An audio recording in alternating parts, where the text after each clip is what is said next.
Yes, guys, welcome back to the Arsenal podcast. Back at it again. The player ratings show early on Monday morning with Arsenal having lost their game against Leicester City in a very boring way. Like, for me, I wouldn't care yesterday if we had some entertainment, if we had played some good football. I would have excuses for Arsenal. I would give us some excuses. I don't know what I would say, but I think I would. But that kind of performance, that kind of game is just unacceptable. Like I said in my match reaction, it is just unacceptable.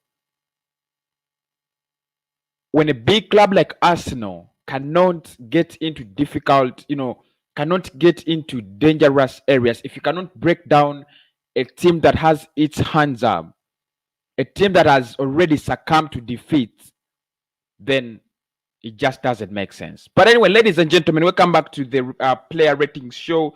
Arsenal versus Leicester City. Yesterday, we lost. That's the truth. We lost. But how did our players fare out in that game?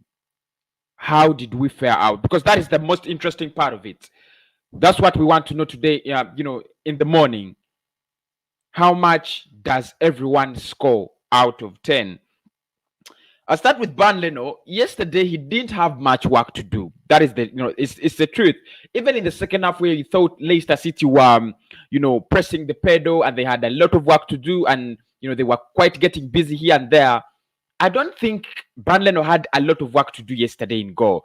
If I look at how many chances Leicester City had, serious chances on target, threatening him, how many were they? I'm not really sure, but I just can't tell you. I just can't say that Bandeno had a busy day in office yesterday. He was threatened by that, header that went into, of course, that went into his goalposts. He was also threatened by, I think, Jamie Vardy had a chance to make it 2.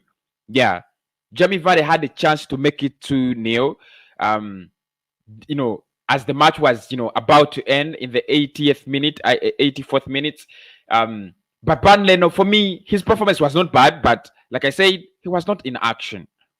He wasn't too much in action. So, for that case, Leno goes with a 6 out of 10.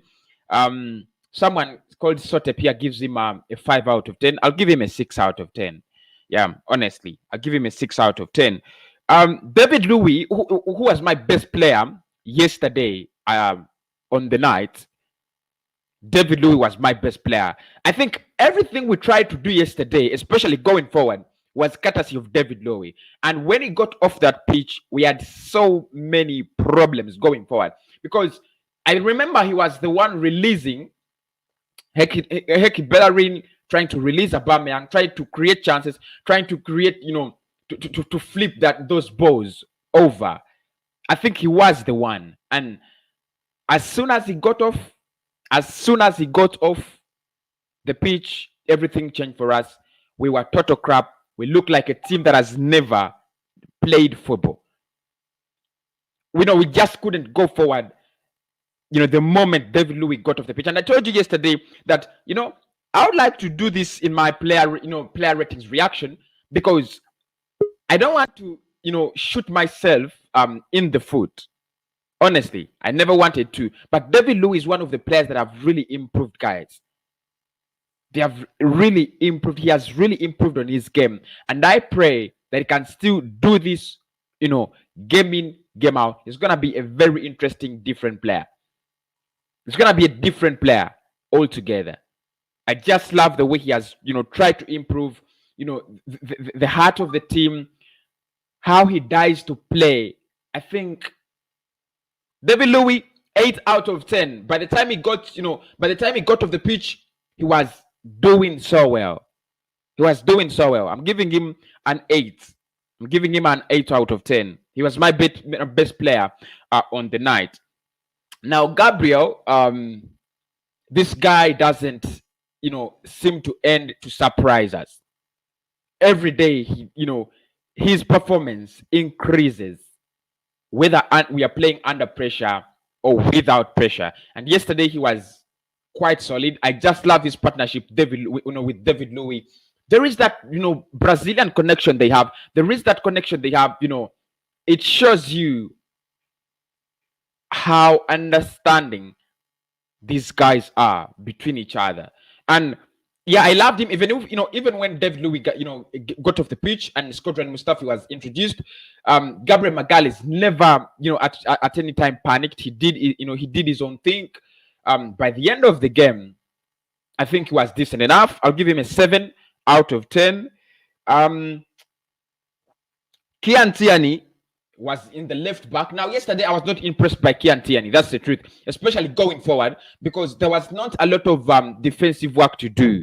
Honestly, there was no, there wasn't a lot of defensive work to do for Kian Tierney.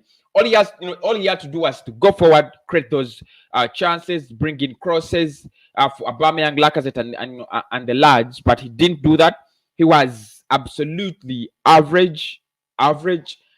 Going forward. I don't know what happened with him, but he was playing on that flank with Bukayo Saka, and I thought Saka was good enough. Yeah, I thought Saka was good enough. He tried to release him on a couple of occasions, but no. So, Tierney yesterday, he was, I was not impressed with Kian Tierney. I wasn't impressed with Kian Tierney, and for that reason, I'm going to give him a 6 out of 10 as well. Now, Hector Bellerin is the other, player that completes the back four. Bellerin, I think, he falls in the same bracket with Kian Tierney. What these guys had to do yesterday was to take us forward. We had to get moments going forward, and we just didn't. We just couldn't do that. I think that is what, that is all we had to do yesterday. Go forward, create chances, break down Leicester City, whether it was the wing back, whether I don't care, whoever it was, we just had to break down Leicester City. We just had to break down Leicester City. But, we failed to. And Hector Bellerin, as my right back, I expected more out of him. Going back, back and forth, doesn't any defensive work to do. So I expected him to be more involved in the game, taking us forward, Hector Bellerin, but no, he didn't do it. So I think Hector Bellerin also gets a 6 out of 10, like Kian Tierney. So that is the back four. David Luiz with an 8 out of 10. Gabriel Magalhaes with a 7, and then the two right back and center back and left back, all of them share the same score, 6. Now I'm gonna go to the midfield, and this in the midfield, I think I just need to be ruthless with the midfield ratings. We are playing with a 4-3-3, some kind of sort of, with a flat midfield. Yesterday I saw Turkish LDN trying to criticize that kind of formation, that we were very flat, and he was right. It is true. We were very flat. It was like, we were like a club that has come to get a point against Leicester City. Thomas Partey, Danny Ceballos, Granit Xhaka, all of them seem to do the same thing. The only difference was Ceballos was a little bit, ahead of them. Xhaka and Partey were playing as deep as possible, but all of them were doing the same thing. None of them was, taking us forward. None of them had the idea to drive us forward. So I'll start rating with Thomas Partey.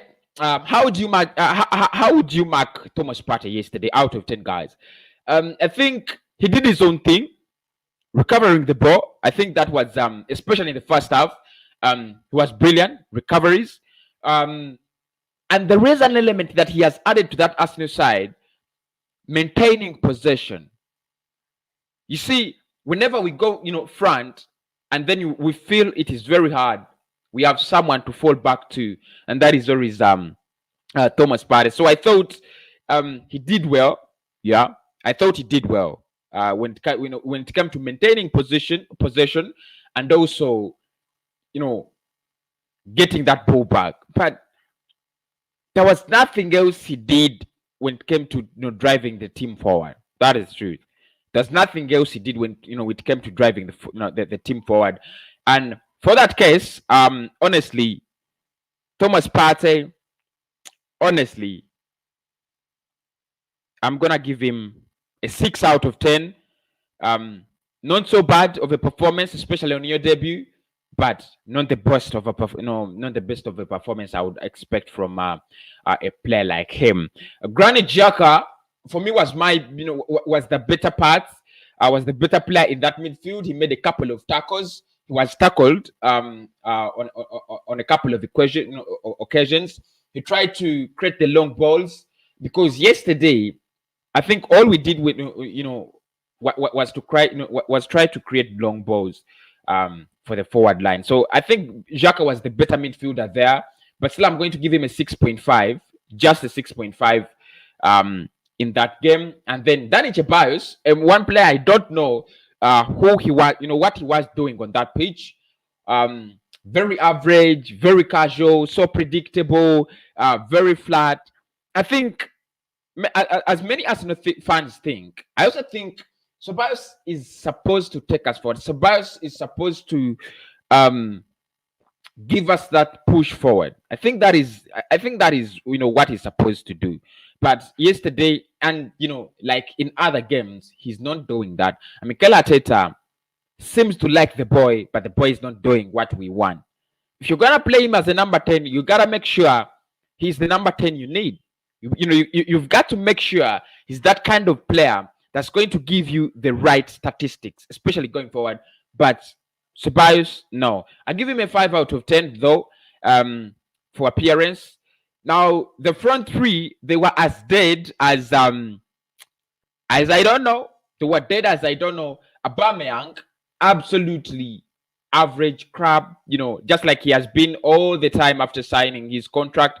Bukayo Saka was our only hope, because he's one player who has always been standing up for on the occasion for us, no? But this time, he also seems to be lost. He was really lost in the mix, and the only hope we had yesterday would have been in Alexander Lacazette, but he also never did it for us. So the forward line, Aubameyang, 4 out of 10. Lacazette, 3 out of 10. Bukayo Saka, 4 out of 10. Mikel Arteta, yesterday, I'll give him a 4 out of 10. I'll give Mikel Arteta a 4 out of 10 as well. So those are my player ratings. Make sure you let me know about your player ratings if you're watching this video.